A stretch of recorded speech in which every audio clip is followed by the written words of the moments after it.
डीक्लटर्ड mind मतलब व्यवस्थित मन।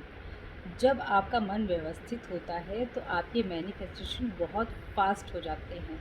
इसको इस तरीके से समझिए कि जैसे आप अपने घर को व्यवस्थित रखते हैं, हर चीज़ अपनी जगह पे रखते हैं, उसकी रोज़ सफाई करते हैं, तो आपको उस घर में कोई भी चीज़ ढूंढनी होती है तो आपको आसानी से मिल जाती है, क्योंकि आपको पता है वो कहाँ पे है।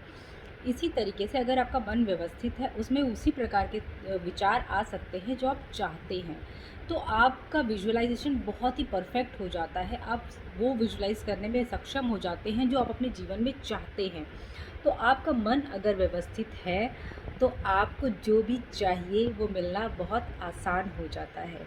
तो अपने मन को व्यवस्थित कैसे करें?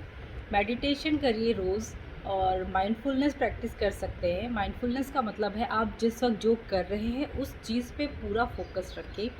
जैसे जिस वक्त खाना खा रहे हैं सिर्फ खाना खाएं, जिस वक्त चल रहे हैं सिर्फ अपने चलने पे ध्यान दें। इसी तरीके से अपने छोटे छोटे रोज़मर्रा के कामों में अपना पूरा ध्यान देकर के माइंडफुलनेस आप प्रैक्टिस कर सकते हैं। तो आप इन सब प्रैक्टिस के द्वारा जो है अपनी लाइफ को ईजी कर सकते हैं, अपने माइंड को डीक्लटर कर सकते हैं, जिसकी वजह से आपका विजुअलाइजेशन जो है इतना परफेक्ट हो जाएगा कि आपके मैनिफेस्टेशन बहुत तेज़ तरीके से होंगे। इसीलिए मेडिटेशन को इतना महत्व दिया गया है। आप मेडिटेशन करना शुरू करिए, आप धीरे धीरे खुद ही देखेंगे कि आपके जो नकारात्मक विचार थे वो आना बंद हो गए हैं, और धीरे धीरे आपके मन में एक अजीब सी शांति भी है। आप अपने इमोशंस को हैंडल भी कर पा रहे हैं। माइंडफुलनेस भी एक अच्छी प्रैक्टिस है जिसके द्वारा आपका माइंड जो है व्यवस्थित होता है, आपका मन बहुत व्यवस्थित तरीके से काम करने लगता है। फिर इसमें वही विचार आते हैं जो आप चाहते हैं।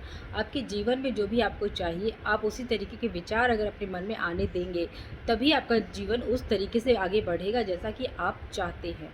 तो इसके लिए आपको अपने मन को व्यवस्थित करना होगा। धीरे धीरे ये चीज़ हो जाती है, लेकिन अगर आप रोज़ इसका प्रयास करेंगे तभी ये चीज़ सफल हो पाएगी। क्योंकि एक दिन प्रयास करके फिर एक दिन छोड़ देने से इसके रिज़ल्ट आपको उतने अच्छे नहीं मिलेंगे। तो इसलिए रोज़ मेडिटेशन करने की आदत डालिए, रोज़ माइंडफुलनेस की आदत डालिए, यानी कि जिस वक्त जो कर रहे हैं उस वक्त उस मोमेंट में प्रेजेंट रहने की कोशिश करिए, और पुरानी पास्ट की नेगेटिव चीज़ों को छोड़ दीजिए, फ्यूचर की चिंता छोड़ दीजिए। आप जो चाहते हैं वो ज़रूर साकार होगा। अपने मन को व्यवस्थित कर लीजिए, अपने नकारात्मक विचारों को दूर कर दीजिए। धीरे धीरे आप देखेंगे कि आप जो चाह रहे हैं आपकी लाइफ में वो बहुत आसानी से आ पा रहा है, आप उसे ढूंढ पा रहे हैं, अपनी लाइफ में खोज पा रहे हैं और अट्रैक्ट कर पा रहे हैं। तो अपने माइंड को डीक्लटर करना शुरू करिए आज से ही। ठीक है, ऑल द बेस्ट।